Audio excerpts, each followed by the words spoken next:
اور نہیں جانتا ہے. ہاں یہی ماہ رجب المرجب کا مہینہ ہے. 27ویں شب آقا نامدار مدینے کے تاجدار خلیفہ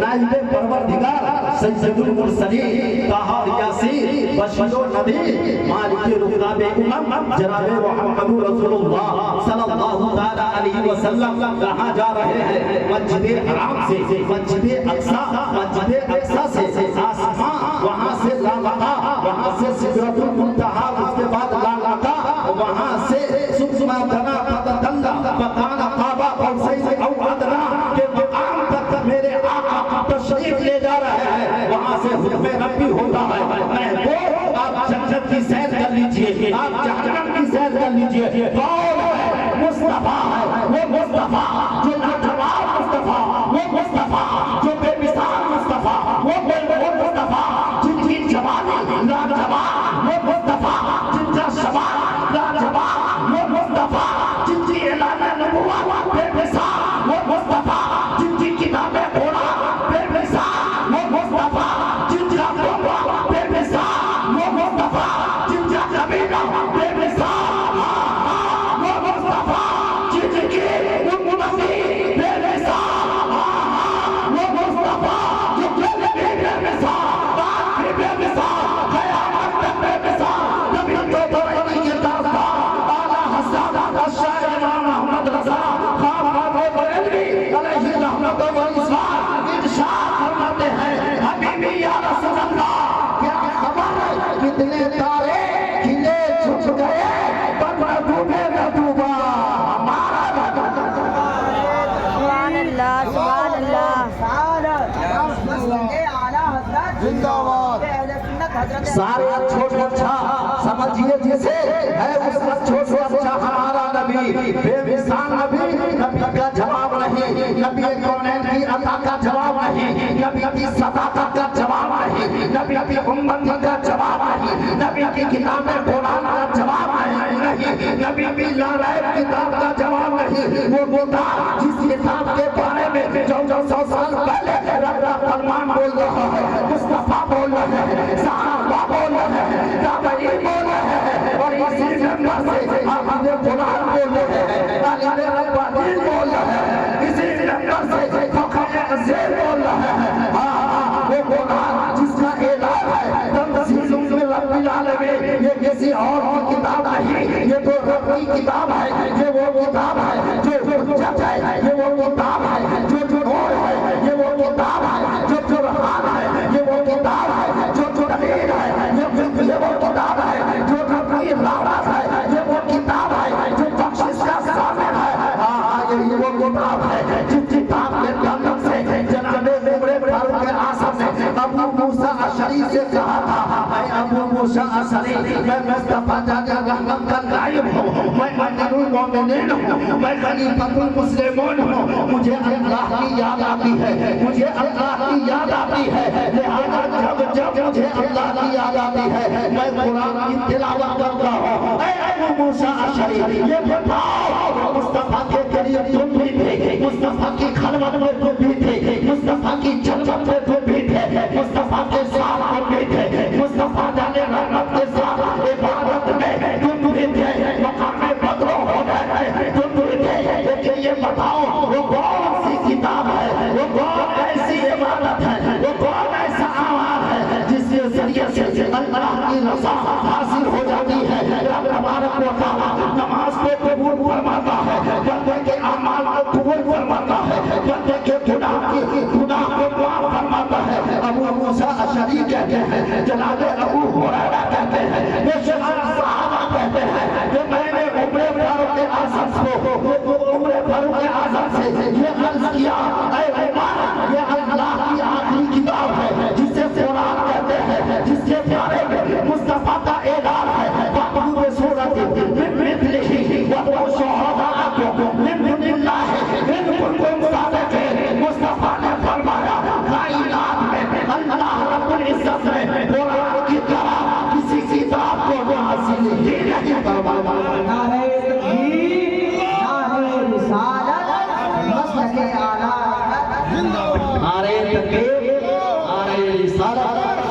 نعرہ رسالت. خلیفہ حضور شیر بہار شہزادے حضور شیر بہار حضرت علامہ مفتی محمد ارشد رضوی نعرہ تکبیر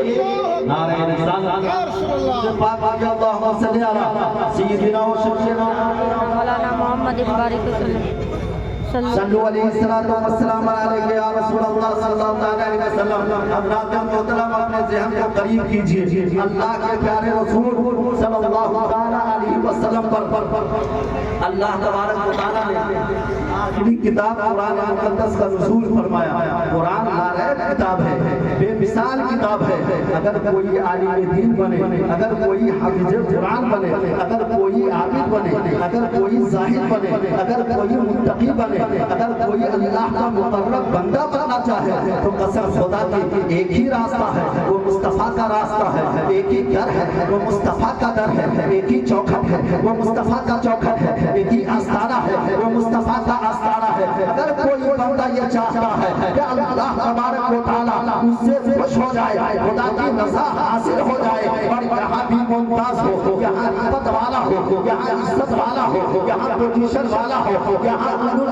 مرتبے پر فائز ہو کوئی آدمی یہ چاہتا ہو کہ اللہ کا مقرب بندہ بن جائے تو اسے چاہیے کہ وہ قرآن مقدس کی تلاوت کرے کیوں اس لیے کہ قرآن لاریب کی کتاب ہے قرآن کا جواب نہیں ہے قرآن کی آیات کا جواب نہیں ہے قرآن کے حکم کا جواب نہیں ہے قرآن کے صفات کا کوئی جواب نہیں ہے رب کا قرآن فرماتا ہے وَقُلْ بِسُورَةٍ مِثْلِهِ وَادْعُوا شُهَدَاءَكُمْ مِن دُونِ اللَّهِ إِن كُنتُمْ صَادِقِينَ اگر پورے پر مشرک چاہے وہ اس طرح ایک آیت لانا ممکن نہیں ہے بلکہ محال ہے اس لیے کہ یہ کتاب قرآن یہ کسی سی بناوٹی کتاب نہیں ہے یہ رب تبارک و تعالیٰ کی لاریب کتاب ہے یہ وہ کتاب ہے جس کے تعلق سے اللہ کا قرآن بولتا ہے تنزیل من رب العالمین یہ رب کا اتارا ہوا کتاب ہے اس میں رحمت و برکت ہے اسی کے اندر اللہ رب العزت سے بے شمار رحمتیں اور برکتیں رکھی ہے اس لیے اے مسلمانوں اگر تمہیں چاہیے کہ اللہ کے قریب ہو جائے تو قرآن مقدس سے قریب ہونا پڑے گا اگر تجھے چاہیے کہ تیری عبادت رب تبارک و تعالیٰ کے ہاں مقبول ہو تو تجھے چاہیے کہ قرآن مقدس کی تلاوت کرے ہاں اس قرآن کی بدولت ہی کوئی امام اعظم بن گئے کوئی غوث اعظم بن گئے کوئی شہید اعظم بن گئے کوئی مفتی اعظم بن گئے یہ قرآن کا اعجاز تھا نماند میں اسیان کسے زرزلو کہ پرانت چلی سیدوں میں شروع اور بھرائیوی کے داستان آلہ حسن نسیم الفردہ اشاہ امام احمد رضا خواہان بیانوی علیہ رحمت و رضوان ارشاد فرماتے ہیں حبیبی یا رسول اللہ وسوئے لالزان پھرتے ہیں تیرے دن اے بہار پھرتے ہیں جو تیرے در سے یار پھرتے ہیں در بدر یونی خار پھرتے ہیں سبحان اللہ وقار چاہتے ہو عزت چاہتے ہو تو قرآن سے اپنی زندگی کو قریب کر لو آخری بات بتا کر کے میں تقریر کو ختم کرتا ہوں 27ویں رجب المرجب ہے مصطفیٰ جان رحمت کا مقام پر تشریف لے گئے وہاں سے زیر آقا صلی اللہ علیہ وسلم کو حکم دیا گیا آپ جنت کی سیر کر لیجئے میرے آقا جنت کی سیر کرنے کے لیے تشریف لے گئے مصطفیٰ جان رحمت جنت میں قدم مبارک کو ڈالتے ہیں پہلا قدم مصطفیٰ جان رحمت صلی اللہ علیہ وسلم کا جنت کے پہلے دروازے پر پڑتی ہے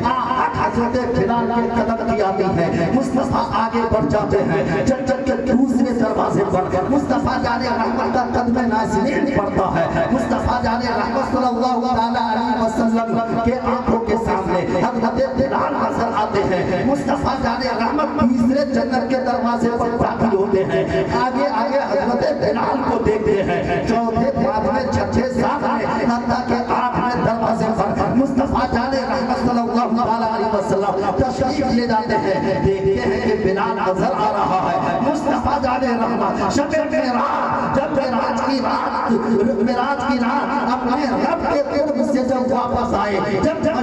میرے آقا صلی اللہ علیہ وسلم کی ملاقات حضرت بلال سے ہوئی میرے آقا نے فرمایا اے بلال کیا وجہ ہے کہ میں جنت میں داخل ہوا میں جنت کے پہلے محل میں بلال تجھے دیکھا جنت کے دوسرے محل میں بلال میں نے تجھے دیکھا جنت کے تیسرے محل میں بلال میں نے تجھے دیکھا چوتھے محل میں بلال میں نے تجھے دیکھا پانچویں محل میں بلال میں نے تجھے دیکھا حضرت